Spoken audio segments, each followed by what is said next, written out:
Hello, all, and welcome to Food Fusion. I'm Charles Matheson. In this podcast, I talk about food and a little bit of this, a little bit of that, and it all tastes really good. Today, I'm going to be talking about the power of bringing lunch to work. And I am happy to say and sad to say at the same time that I've started to bring my lunch back to work again.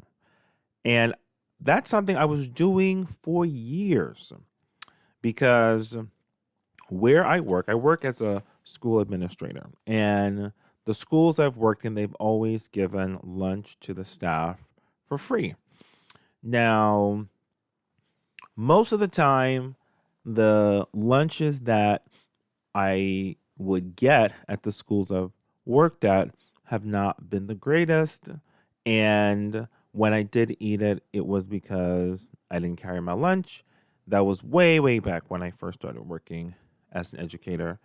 And then I started to carry my lunch to work every single day. I became known for my salads. People would come into my room during lunch break and want to see, oh, what did you bring for your salad? And also just to see the meals that I brought because I was always bringing in something different. So we got a new chef at the current school that I work at about a year and a half ago, and he started out really well.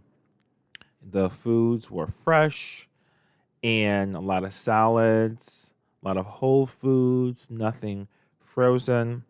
And then the last 3 months now, it's gotten really bad. So I'm not going to go into detail, but it's not something that I can actually eat. So the last 2 weeks, I have been bringing my lunch to work, and it is just an absolute game changer. I forgot. I literally forgot how good it is to bring my own lunch. I got, I guess, complacent.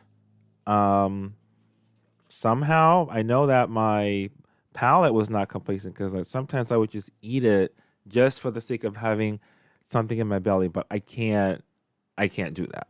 And it got to a point where I just wasn't eating. So the pros of bringing your lunch to work is that you have complete control over what you're going to eat. And I now know that what I eat is going to taste good because I make good food. Just straight out. I make good food. And I also know the calories that are going to be in it, the salt content. I have total control over it. It's a much, much better experience for me. Just having something to look forward to and not having to worry about, is the food going to be good? Is it going to be tasty? Is it going to be dry? What have you. And then some of the cons are that it is a lot of cleanup. So I usually cook dinner every night, but now I have the extra of making lunch. So typically the dinner leftovers will become the lunch. So there's just a lot more to clean. And then also there's the planning. But you know what? With every new goal, there's going to be some extra work. So it's all good because my taste buds are happy and I just feel better when I go to work when I eat better. Don't you? All right. So I'm going to tell you a couple of things. So I'm going to go through what I ate this week.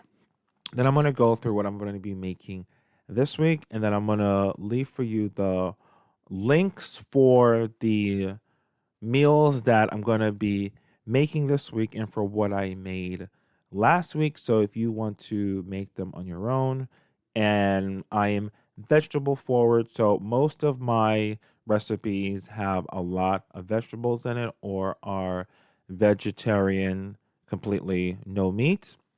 And all right, so let's get going. So this week I made called Rajma with Rice. And I got this from a cookbook I recently bought. It's called Simple Authentic Indian Cuisine. And it is great. The recipes almost all have exactly the same ingredients, at least for the vegetarian ones. So that really makes it very easy to make a lot of the recipes. Like a good 6 of the recipes, vegetarian, they all have onions, tomatoes, ginger and garlic paste, cumin seeds, coriander powder, turmeric powder, red chili powder, and garam masala. So all those recipes, they're not very expensive. If you live near an Indian market, you can get them, and then also you can order them online. So rajma with rice is red kidney beans with the spice and rice, and I'm going to tell you, it is amazing. It's so flavorful, so spicy, and you can make it as spicy as you want, but it has so much flavor. Oh my God, I can't even begin to tell you. Then from the same book, I made a chana masala, and it's made with chickpeas. So I buy 5 pounds of dried chickpeas, and then I boil them, and then I make them throughout the week. And this recipe had the same spices as the rajma with rice and was absolutely delicious. I can't begin to tell you, I was just so amazed that something vegetarian could taste so tasty and be so filling, really. Then I went to Ina Garten, and she has a book out called Go To Dinners, and I've been making recipes from her book for the past year, and I made a Greek orzo salad, and this dish is absolutely delicious. It has orzo, lemon juice, lemons, capers, a little bit of arugula, a handful of chickpeas, olive oil. It's really very delicious, very light, very satisfying. And so I made that this week. This was for dinner. Then I also brought it to work for lunch. And then I made a Tuscan white bean soup. And when I tell you, words do not describe how good this is. Like, Ina Garten, like, in this book, like, she just nails it. Like, she nailed it. So it's made with cannellini beans, and then a whole bunch of spices and rosemary, oregano, pancetta, carrots. The whole mix of it works perfectly. And so I brought that to work as well. So this week, what I'm making this week. So this is the thing. When you bring lunch to work, you got to plan it out, because you don't want to end up bringing peanut butter and jelly. I mean, you can. Peanut butter and jelly can be good. But for me, like, I need really good food for lunch. So today, Saturday, I'm going to be making a spicy cabbage. It's called Patta Gobi Kitchen Sapi. And I found this on the ministryofcurry.com. And this, I'm telling you, if you have not been eating cabbage, I'm telling you, cabbage is here. And it's here to stay. It's just like, it's not the cabbage you grew up with when you were a kid if you had cabbage. I know cabbage I grew up with when I was a kid, I hated it. It was really slimy and the way it was prepared, I just did not like it. I'm going to be making that with jerk chicken legs that I'm putting in the air fryer, and with roasted asparagus going into the air fryer. And I love using the air fryer. Then Sunday, I'm making lemon parmesan pasta with pancetta with rosemary and garlic roasted Brussels sprouts. Now, it sounds like a mouthful, but really it's very, very, very simple. So I haven't made it before, but I know in my mind what I'm going to do. I'm going to get some fettuccine. I'm going to cook that down. Then I'm going to get the pancetta. I'm going to cook that down and render out the fat. Then I'm going to add some rosemary to that. Then take that out, put it on the fettuccine. Then I'm going to put some lemon, some salt and pepper on that, as well as a little bit of Parmesan cheese. Not too much Parmesan cheese because Parmesan cheese is very, very salty. Can be very, very salty. And then the roasted Brussels sprouts are going to go in the air fryer. And one of my favorites with Brussels sprouts is rosemary and garlic. Very, very simple to make. It's a mouthful, but it's very, very simple to make. Just very simple flavors, very hearty flavors. On Monday, I'm going to be making Aloo Gobi. And this, again, comes from the Simple Authentic Indian Cuisine. Basically, it's cauliflower and potatoes. And I'm going to be making that with Basmati rice. And the recipe for it is almost identical to what I spoke about with the chana masala recipe and also the rajma with rice. So it's just same ingredients. So I don't have to keep buying extra ingredients. And that's great because I get to save some money. Then on Tuesday, I'm going to be making some beef lentil soup. And I have not made beef lentil soup before. I've made a lentil soup before. And this I'm getting from allrecipes.com. It's going to kind of be like my template. I'm not necessarily going to make it like item for item.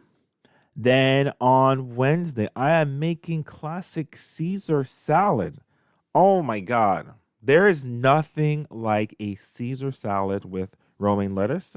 I got this from Bon Appétit, and I'm going to be making it with shrimp, and it is very simple. It's so tasty. The anchovies in it, just the egg yolks, the freshness of it all. There's nothing like fresh Caesar salad dressing. I'm telling you, try it out for yourself. I've made this one before, and I absolutely love it. Then on Thursday, I'm going to go kind of like lazy, and I'm going to be making a grilled chicken breast with black bean garlic sauce and string beans. So the black bean and garlic sauce, I've had in my fridge forever. You just sometimes have sauces in your fridge that are just there and you don't use them. So now that I'm planning all of my meals because I'm carrying lunch to work now, I looked in my fridge and I said, okay, what do I need to use? Because I bought string beans and vegetables will go bad if I do not plan how I'm going to use it.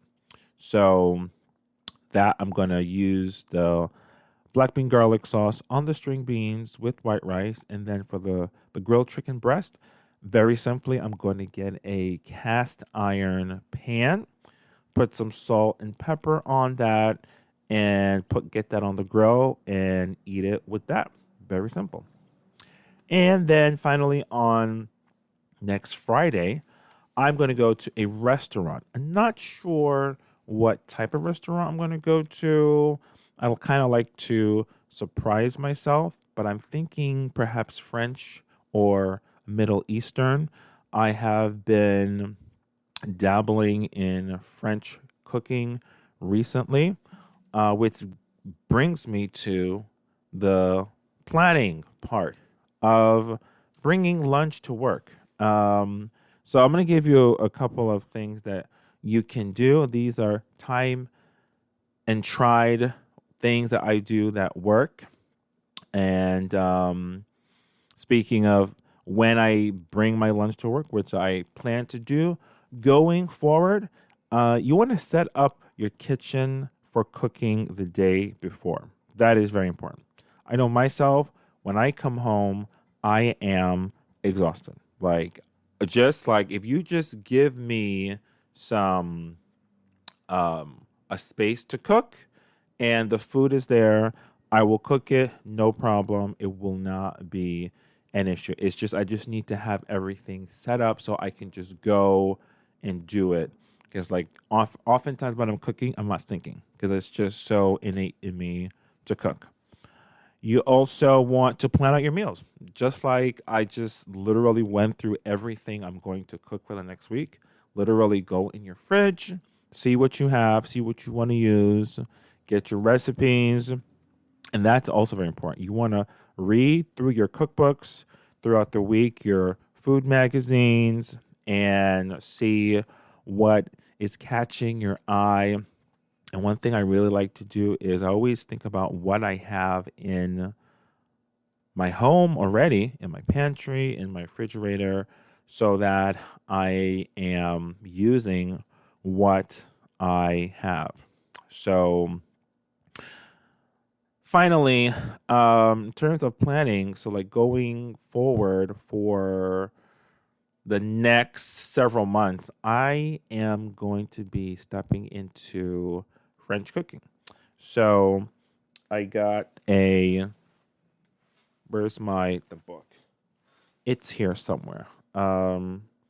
It's in the kitchen.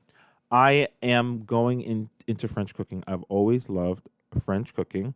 And so I'm starting out with sauces. And if you know French cooking, the sauce is kind of like a major part of French cooking. So I'm going to start with the sauces, and I'm going to report back on what that has been for me.